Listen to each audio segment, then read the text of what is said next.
भंडारा गोंदिया जिला वासियों के लिए खुश खबर है। अब आपका मनपसंद channel BS crime India news अब आपके केबल नेटवर्क पर, जी हां, अपने केबल नेटवर्क के एशियन चैनल नंबर 50 पर उपलब्ध है। BS क्राइम इंडिया न्यूज पर खेल, राजनीतिक, क्राइम, साहित्य व अन्य खबरें प्रकाशित की जाती है। हमारे साथ जुड़ने के लिए तथा हमारे चैनल में खबरें, विज्ञापन आदि के लिए संपर्क करें 8669151755।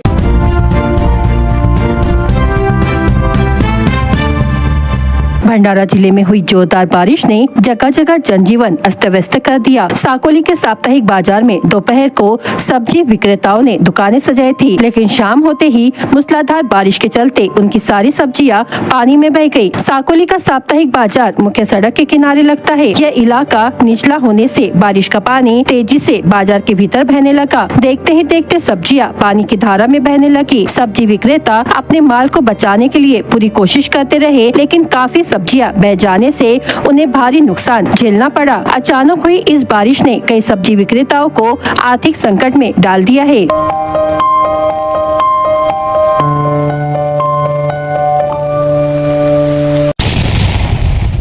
भंडारा जिले के तुमसा शहर के शिवाजी नगर स्थित शिव मंदिर परिसर के तालाब में सैकड़ों मछलियों की मौत का चौंकाने वाला मामला सामने आया है। मृत मछलियों के सड़ने से पूरे इलाके में दुर्गंध फैल गई है। बताया जा रहा है कि शिवाजी नगर के इस तालाब में लंबे समय से कचरा डाला जा रहा है और कई वर्षों से इसकी सफाई नहीं हुई है। कचरे से उत्पन्न रासायनिक द्रव तालाब में घुल जाने से मछलियों की मौत हुई है। मरी हुई मछलियों से फैल रही दुर्गंध के कारण आसपास रहने वाले नागरिकों को भारी परेशानी का सामना करना पड़ रहा है। खासकर छोटे बच्चे और बुजुर्गों के स्वास्थ्य पर इसका प्रतिकूल असर देखा जा रहा है। इसी कारण नागरिकों ने नगर पालिका प्रशासन से तुरंत मृत मछलियों का निस्तारण कर तालाब की सफाई करने की मांग की है। कमल प्रभाकर वंजारी, मी शिवनगर शिव मंदिर जवळ राहते। साईडनं आमच्या इथं तळ आहे इकडे आणि एवढा म्हणजे मच्छा मरतात तिथे की आम्ही राहू शकत नाही आणि लोकांना म्हणजे फिरायला बी जायला एवढं म्हणजे होते की प्रॉब्लेम होते आणि रोज मच्छा मांजारी घेऊ येते। आम्ही किती साफ करणार आहे आणि एवढा गंदा वास येतो की आम्ही राहू शकत नाही। आमचं फिरणं, लोकांचं फिरणं सगळं बंद होऊन गेलं। एवढा सुंदर हे आहे सौंदर्य, लेकिन आम्ही बिलकुल फिरू शकत नाही तिथे। केली होती दादा, विक्रम दादा वगैरे 2-3 वेळा येऊन गेले, पण काही लक्ष देत नाही कोणी। आमची मागणी हेच आहे की या तळ्यातल्या मच्छा काढावं आणि हे जे ज्यांच्याकडे हा तळा दिलेला आहे त्यांनी ह्या सडल्या मच्छा बाहेर नेऊन फेकावं। नागरिकों का कहना है कि बार बार निवेदन देने के बावजूद नगर परिषद प्रशासन लापरवाही बरत रहा है। यदि जल्द ही कार्रवाई नहीं की गई तो वे मृत मछलियों को नगर परिषद कार्यालय के सामने फेंककर विरोध दर्ज कराएंगे। 15-20 दिवसाच्या अगोदरपासून आपण नगर परिषदला पण कंप्लेंट दिली, लेखी स्वरूपात पण दिली। नगर परिषदेचे कर्मचारी येतात, इथं बघून जातात, एक दोनदा वेळा साफ पण केलं, पण ज्यांचं खाजगी बोडी आहे, तलाव नाही, खाजगी बोडी म्हणता येईल, की गोंदियावाले कुणीतरी त्यांनी इथल्या स्थानिक डेवर लोकांना किल्ल्यावर दिल्या, पण त्या माझ्या म्हणणं आहे की त्यांनी त्यांच्या हाताने स्वतःहून साफ करून घेतले पाहिजे, किंवा या मच्छीवर जे बिमारी आलेली आहे त्यामुळे मच्छ्या मरतात, दुर्गंधी होत आहे, आमच्या प्रभागातल्या लोकांना खूप त्रास होत आहे। आता नुकतंच आज कन्हैया विसर्जन आहे, मागं मग इथं पण आपला प्राचीन काळापासून शिवमंदिरात इथं पोळा भरते, त्याच्यामुळे येणाऱ्या लोकांना एवढा त्रास होते की त्यांची प्रकृती हालवू शकते। नगरांच्या लोकांसोबत घेऊन जाणे नाही गेलं तर आपण नगर परिषदेमध्ये इथलं सगळ्या मासोडा घेऊन जाणे तीव्र आंदोलन करण्याच्या करते। भंडारा जिले के लाखांदूर में एक दर्दनाक घटना सामने आई है। प्रसव पीड़ा के बाद महिला को ग्रामीण अस्पताल में भर्ती कराया गया, जहां प्रसव के बाद नवजात शिशु की मौत हो गई। वहीं मां की हालत बिगड़ने पर उसे भंडारा जिला अस्पताल रेफर किया गया, लेकिन रास्ते में ही एम्बुलेंस में उसकी भी मौत हो गई। लाखांदूर तालुका के आसोला गाँव निवासी रीना शहारे को सोमवार को प्रसव पीड़ा होने पर परिजनों ने लाखांदूर ग्रामीण अस्पताल में भर्ती कराया। मंगलवार सुबह महिला ने एक बच्चे को जन्म दिया, लेकिन कुछ ही देर बाद नवजात की मौत हो गई। इसके बाद अचानक महिला की तबीयत बिगड़ गई। हालत गंभीर होने के कारण उसे भंडारा जिला अस्पताल रेफर किया गया, लेकिन रास्ते में ही उसकी मौत हो गई। लाखांदूर तालुका भंडारा जिले के अंतिम छोर पर स्थित है, जहां स्वास्थ्य सुविधाओं का भारी अभाव है। इसी कारण यह हादसा हुआ, ऐसा स्थानीय नागरिकों का कहना है। इससे पहले भी कुछ महीने पूर्व लाखांदूर तालुका में प्रसव के बाद एक महिला की मौत हुई थी। लगातार हो रही ऐसी घटनाओं से नागरिकों में आक्रोश है और स्वास्थ्य सुविधाएं उपलब्ध कराने की मांग तेज हो गई है।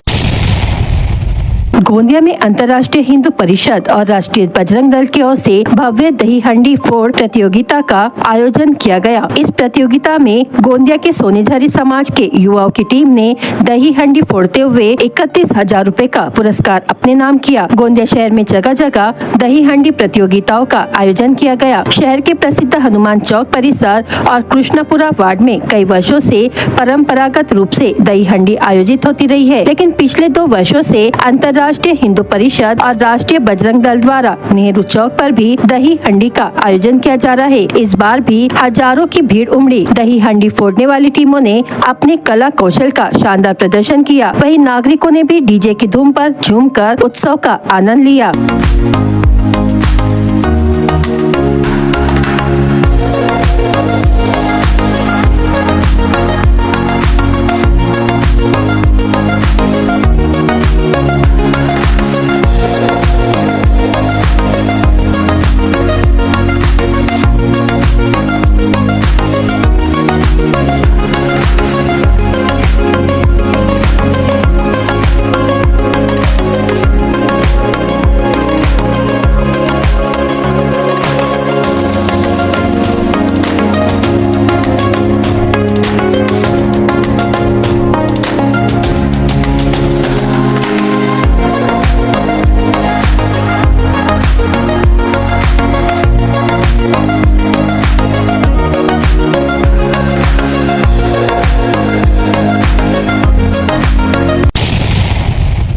गोंदिया जिले के विभिन्न विभागों में किए गए विकास कार्यों के अटके हुए बिल जारी करने की मांग को लेकर गोंदिया जिले के सैकड़ों ठेकेदारों ने गोंदिया जिलाधिकारी कार्यालय के सामने 1 दिवसीय धरना आंदोलन किया। इस दौरान उन्होंने जिलाधिकारी के माध्यम से राज्य के मुख्यमंत्री और लोक निर्माण मंत्री को अपनी मांगों का ज्ञापन सौंपा। वर्ष 2024 में विधानसभा चुनावों से पहले राज्य सरकार ने पर्याप्त निधि उपलब्ध न होते हुए भी कई विकास कार्यों के टेंडर निकाल कर भूमि पूजन कर दिया था। इसके बाद संबंधित ठेकेदारों से निर्माण कार्य कराए गए, लेकिन 2 वर्ष बीत जाने के बावजूद गोंदिया जिले के ठेकेदारों को उनके बिलों का भुगतान नहीं किया गया। इससे नाराज ठेकेदारों ने कई बार मुख्यमंत्री, वित्त मंत्री और लोक निर्माण मंत्री को ज्ञापन सौंपा, लेकिन अब तक बिल जारी नहीं हुए। इसी कारण मंगलवार को ठेकेदारों ने आंदोलन करते हुए महाराष्ट्र शासन के खिलाफ अपना विरोध दर्ज कराया। आज का जो आंदोलन है वो पूरे कॉन्ट्रैक्टर एसोसिएशन, मजदूर सोसाइटी, बेरोजगार अभियंता द्वारा जो महाराष्ट्र शासन के पास में हमारे बिल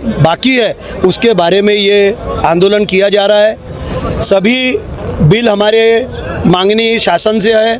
कॉन्ट्रैक्टर एसोसिएशन, मजदूर सहकारी संस्था और विदर्भ एसोसिएशन द्वारा और सुशिक्षित बेरोजगार द्वारा पूरे हमारे देयक मिलना चाहिए, यही मांगनी हमारी शासन से है। बिल नहीं निकले तो इसके बाद का हमारा जो धोरण है वो नागपुर में एसी साहब जो रहते हैं, हमारे जो डिवीज़न रहते हैं गोंदिया जिले के, उनके सर्कल जो रहता है वो एसी अधीक्षक अभियंता रहता है, उनका घेराव करेंगे, उनको निवेदन देंगे, ऐसी हमारी मांगनी है। ठेकेदारों ने चेतावनी दी है कि यदि 8 दिनों के भीतर सरकार ने उनकी इस मांग पर संज्ञान नहीं लिया तो वे नागपुर स्थित संभागीय कार्यालय पर बड़ा आंदोलन करेंगे। महाराष्ट्र शासनाच्या चुकीच्या धोरणामुळे ज्या प्रकारे या ठेकेदारावरती प्रॉब्लेम आला ते एक अत्यंत विकट प्रॉब्लेम आहे। हा फक्त ठेकेदाराचाच प्रॉब्लेम नाही, त्यांच्यावर उपजीविका करणारे कमीत कमी एका ठेकेदाराच्या मागे 20 ते 25 लोक असतात। अशा प्रकारे गोंदिया जिल्ह्यामध्ये 1000 पंजीकृत ठेकेदार पूर्ण बरोबराचे मिळवले तर मजूर संघ, सुशिक्षित बेरोजगार, ओपन कॉन्ट्रॅक्टर, तर त्यांच्यासोबत आज 50,000 लोकांच्या जवळपास हा उपासमारीच्या पाड या ठिकाणी आलेली आहे आणि याचा आम्ही आज सर्व संघटनांच्या माध्यमातून निषेध करत आहोत। त्यांचे देयके शासनाने त्वरित पूर्ण देयके द्यावी आणि त्यांना त्या उपासमारीच्या पाडीतून बाहेर आणावं। आज का आंदोलन बहुत तब समस्याओं के बाद कॉन्ट्रैक्टरों को इस स्थिति में आना पड़ा कि ये निषेध आंदोलन हमको आज कलेक्टर ऑफिस सामने करना पड़ा। काफ़ी समय से शासन से शिष्टमंडल हमारा कंटिन्यू चर्चा कर रहा है, मुख्यमंत्री साहब से मिलने का टाइम मांग रहा है, गुलाबराव पाटिल साहब से मिलने का टाइम मांग रहा है। 5-5 बार उनको पत्र दे दिया गया कि हमसे हमारी समस्या सुने, पर ऐसा उन्होंने अभी तक किया नहीं। ना मिलने का समय दे रहे हैं और ना किसी प्रकार से हमारे को सपोर्ट कर रहे हैं। हम बहुत परेशान होने के बाद आज पूरे 35 जिलों में एक साथ हमने इस आंदोलन को करने का मौका तय किया और आज ये आंदोलन बहुत अच्छे तरीके से सभी हमारे कॉन्ट्रैक्टर भाई बंधु ने यहाँ जमा हुए। महाराष्ट्र लेवल पे हमने इसको बहुत अच्छे तरीके से किया है। आने वाले समय में 25-26 को नागपुर में विदर्भ लेवल का आंदोलन है। अगर ये आज के निवेदन देने के बाद भी मान लो अगर ये हमें निधि या फंड जो भी हमारी मांग है उस पर कोई भी कार्रवाई करते गवर्नमेंट दिखती नहीं, तो 25-26 के आंदोलन के बाद पूर्ण तरीके से पूरा काम बंद हो जाएगा। कार की टक्कर में दोपहिया सवार व्यक्ति गंभीर रूप से घायल हो गया। घटना को लेकर जवाहर नगर पुलिस ने कवड़सी ग्राम निवासी गजानन मधुकर माकड़े उम्र 40 वर्ष की शिकायत पर कार के चालक के खिलाफ मामला दर्ज किया है। घायल दोपहिया सवार का नाम कवड़सी ग्राम निवासी अशोक गुलाबराव सदावर्ती उम्र 60 वर्ष बताया जा रहा है। अशोक सदावर्ती यह अपनी दोपहिया क्रमांक MH36W 6816 से MIT कॉलेज के सामने शाहपुर से खेत जा रहे थे। इस दौरान सफेद रंग की कार क्रमांक CG10 BP 4596 ने अशोक को टक्कर मार दी। इस दुर्घटना में अशोक गंभीर रूप से घायल हो गया। घटना को लेकर जवाहर नगर पुलिस ने कार चालक के खिलाफ विभिन्न धाराओं के तहत मामला दर्ज किया है। आगे की जांच पुलिस कर रही है। भंडारा जिले में मंगलवार दोपहर को गरज चमक के साथ तेज बारिश हुई। कई स्थानों पर बारिश के कारण नागरिकों को कठिनाइयों का सामना करना पड़ा। पौनी तहसील के सावरला खातखेड़ा तथा सावरला विलम ये दोनों मार्ग पानी में डूबकर बंद हो गए। अचानक हुई तेज बरसात के चलते नागरिकों को जगह जगह रुककर आश्रय लेना पड़ा। मंगलवार सुबह से ही आसमान में बादल छाए हुए थे। दोपहर को गरज के साथ जोरदार बारिश हुई। कुछ घंटों की बारिश से सड़कों और खेतों में पानी भर गया। नागरिक कामकाज या यात्रा के दौरान फंस गए। लंबे समय तक बारिश न रुकने से दैनिक जीवन प्रभावित हुआ। एक और किसानों को बारिश से बड़ी राहत मिली तो दूसरी ओर मार्ग बंद होना और नागरिकों की असुविधा चिंता का विषय बना। मौसम विभाग ने 20 अगस्त को भी बारिश की संभावना जताई है। साथ ही ओलावृष्टि और बिजली गिरने की आशंका से भी इनकार नहीं किया गया है। इसलिए नागरिकों से अपील की गई है कि बाहर काम करते समय सावधानी बरते।